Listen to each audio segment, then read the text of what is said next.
What is up, guys? Frank Macaluso here from Garageaholic, giving you an episode not like any other you've seen before. Today we're going to be doing a very special episode dedicated to a way of taking cool time lapses. I want to show you this little thing that I devised and walk you through it and do a demonstration and show you how cool this thing is. Have you guys ever wondered how to do moving time lapses?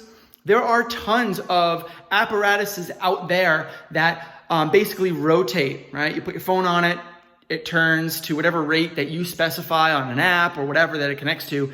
That's great, and I have one of those too. But all it does is basically pan left and right. That's it. I have devised a way, pretty cheap way, to do moving time lapses in any pattern or movement that you want. You want to do straight time lapses, you want to do a curved time lapse, you want to do a circular time lapse, and it is pretty cool what I've come up with. I'm not productionizing it, but if you guys want to do it yourself, I'll show you how. Let's take a quick look and see what this thing is, what I'm talking about, and the end result, and see how it actually works in real time. This car is essentially a Hosim RC Cars. It's a 1/14 four-wheel drive monster truck. It goes 36 kilometers an hour. It's basically a digital proportional, pretty good quality RC car for the money. I'll put the link in the description of what this was. It was about $75 for everything. Operates at 7.2 volts and three AA batteries rather. And it's actually a really fast car. I already tried it and played with it, but I'm not really too big into RC cars. So I figured why not modify this and turn it into a time-lapse nightmare. All right, guys, this is the final product. I did not go through any types of time-lapse or videos on how I did it. I will explain what I did and how I did it on each of the aspects of this car, so listen carefully. The first thing that I needed to do is I knew that I needed to have this car rigid. So having the springs in the suspension was not going to do, because with something so tall and having a weight at the top of that, it is going to teeter and it's going to lean one direction or the other, and I could not have that. So I needed to rigidize the suspension. In order to do that, I basically removed the springs and I basically just put spacers in there and I super glued them in. Now, it's not going anywhere. So it's a very rigid body, which is wonderful. The second constraint that I absolutely needed to have was that the motor was not sized properly. The motor actually is meant for fast speeds. I mean, this thing is an off-road vehicle. It's supposed to be fast. It's supposed to be, rugged. And I thought that perhaps using the controls on the actual remote, that this here is the, I'll talk about trims in a minute, but this is the trim for speed. I thought that just turning that to the low setting and then just clicking the throttle at a low speed would have just made it go really slow. But unfortunately, that is not what this was intended to do. However, I realized that motor, regardless, was just way too fast, and I needed something that had a speed reduction, a gear reduction, if you will, right? And there's tons of motors just like this package, which, as you can see, does not fit. And it works off of 12 volts. This is 7 volts or 7.2 volts, which is fine. It's okay if it operates at if this is meant for a higher voltage. It just means that it's not going to spin as fast or provide the current that's necessary, both of which I really didn't care about because I can change the speed with the trims. So what I did was I took the motor assembly out of here. I took the pinion gear off. It's called a spur gear. I took it off and I honed it out and widened it so that it fit on this 6mm shaft. It originally was intended for a 2mm shaft on the original motor. And let me actually get the other original motor. This is actually the original motor. As you can see, it's much smaller, but the reason it's actually bigger, if you think about it, because it's this is a lot more windings in this motor for the power. This motor is strong here, but half of this thing, the shinier part here on this side, is all the gears. It's all planetary gear assembly inside of there that ramps it down to what I have determined to be necessary.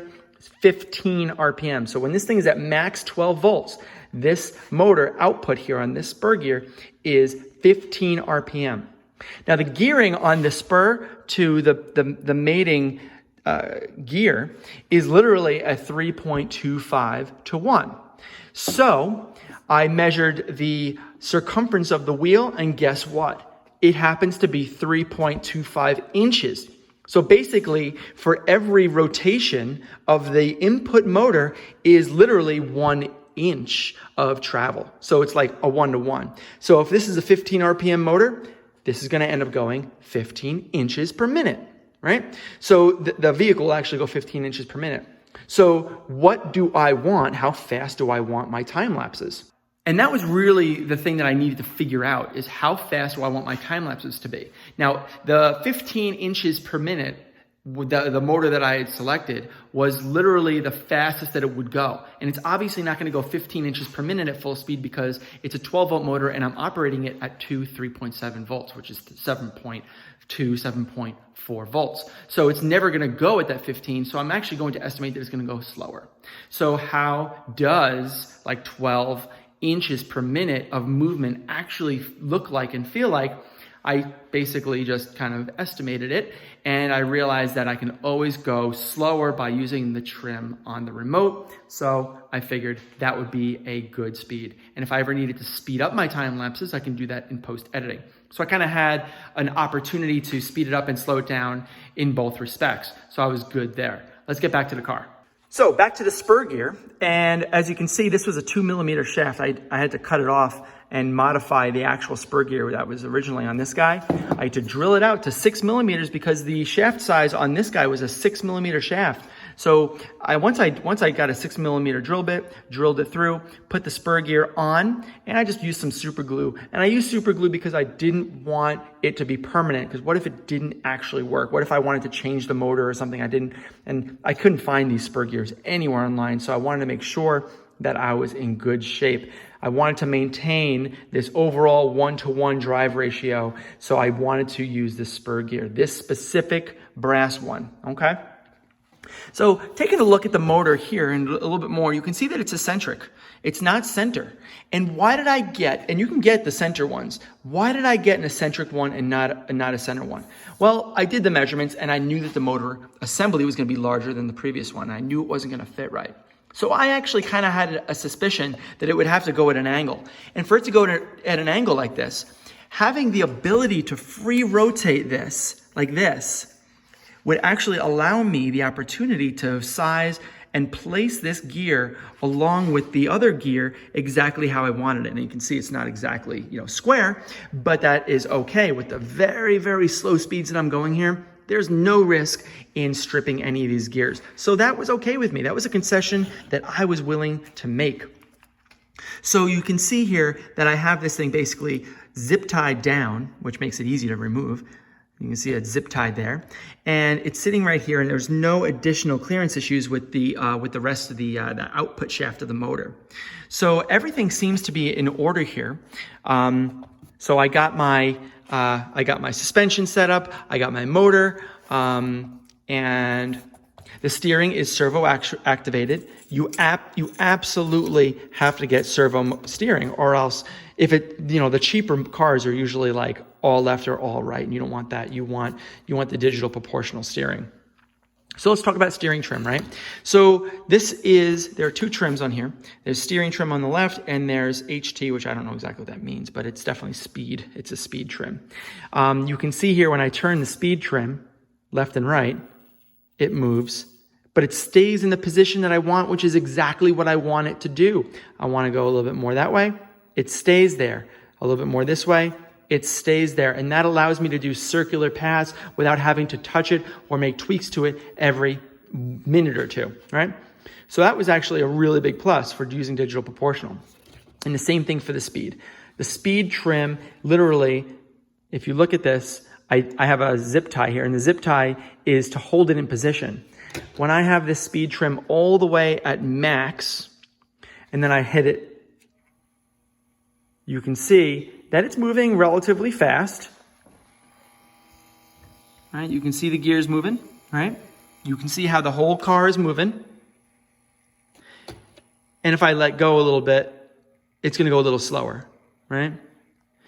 But what I found was the best way to regulate my speed was to actually have it go on full blast. Let me see if I can get it set right now. Hold on. So right now I have the zip tie on as full speed. You can see that it's moving at a relatively fast clip, It's the maximum speed that it can possibly be. But I can always tune that by turning the speed down.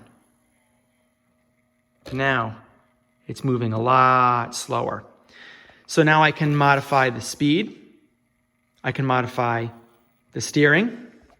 Now, at this point, it's just a matter of making a bracing structure that goes up, and then I can use a clip-on camera to take a look and see exactly how to mount this, how to actually mount a camera. Okay, so you guys might end up criticizing me for my TIG welds, and that's because I'm not a very good aluminum TIG welder. So just deal with it. This guy here is about 6 feet of an aluminum thin tube. I might end up going with something a little bit lighter than this because this is actually quite heavy. This right here is the plate by which it mounts, and it mounts onto the 4 standoffs where the body mounted. And essentially all you got to do is put these guys in, right? Ooh, turn it around. It is directional. So these guys end up sitting in there just like that. All right, there you go. Basically goes through the pass-throughs, and you can put some circlips in each of these 4 standoffs to hold it and prevent it from moving. Welded a couple braces here so that this what is that? That is blood. That is blood because I cut myself doing this. So, yep, deal with it. This is basically a 1 1/4 inch aluminum piece that bolts into this, because I use this piece for other things like car alignments and things like that. But this guy basically stands up, and it looks just like that. It goes pretty high. It's taller than me. And it's basically high enough that I can do time lapses from the top down or from the bottom up, or I can clamp it down there. I can clamp it anywhere I want, which is cool. And I'll show you the clamping device that I use to do that. This is basically it. It's pretty simple. It doesn't really interfere with anything, and it stands up pretty nice and sturdy. There is some weight to it, so that does affect the steering scrub, which is something that I've been trying to hone in on a little bit. But yeah, let's put a camera on this and see, and I'll talk about that for a sec. So this is the camera that I'm using. This is basically a GoPro 8. And it mounts onto this apparatus here, which is basically a clip onto anything type of thing, which is awesome because you can clip it onto a lot of different stuff. And it's I use it a lot for driving videos so that I can just basically clip it onto a door handle, a window, or something like that, and it holds really steady.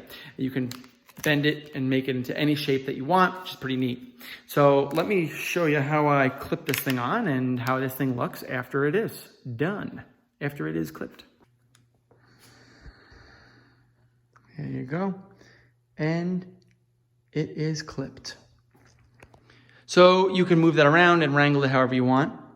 But essentially, this guy is now set up to be a moving time lapse. And I'll show you exactly how we're going to take that time lapse, and we'll do a test run.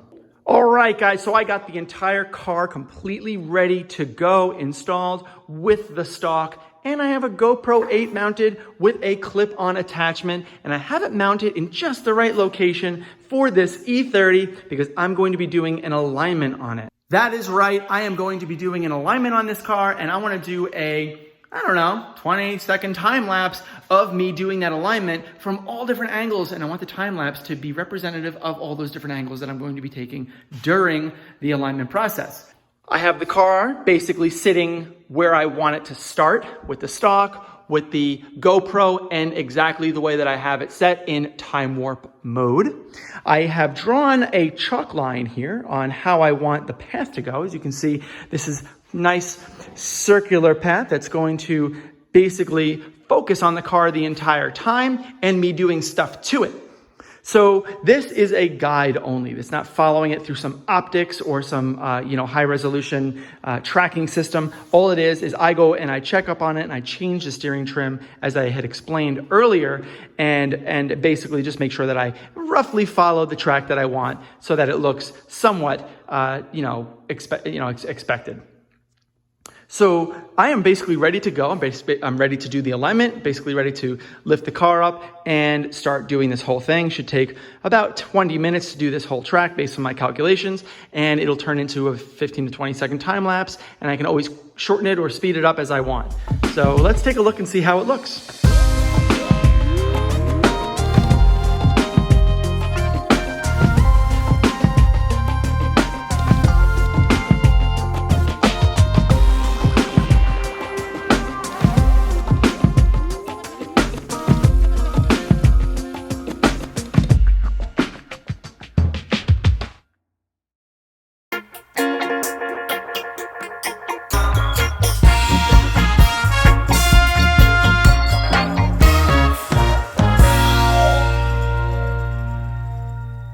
All right, guys, now I know that video requires a little bit of tuning, a little bit of practice on understanding exactly how to get the right angles, but it is at least a proof of concept, which is the most important thing, is that I can improve on this design, I can improve on my behavior, I can improve on how I get my angles, and I think it's gonna actually work out to be pretty good for my future videos and the future projects that I do for other engine swaps, and be creative with time lapses in that manner. My name is Frank Macaluso, guys. Thank you so much for watching. If you like the content, if you find it entertaining, please like, subscribe, comment, and of course, share.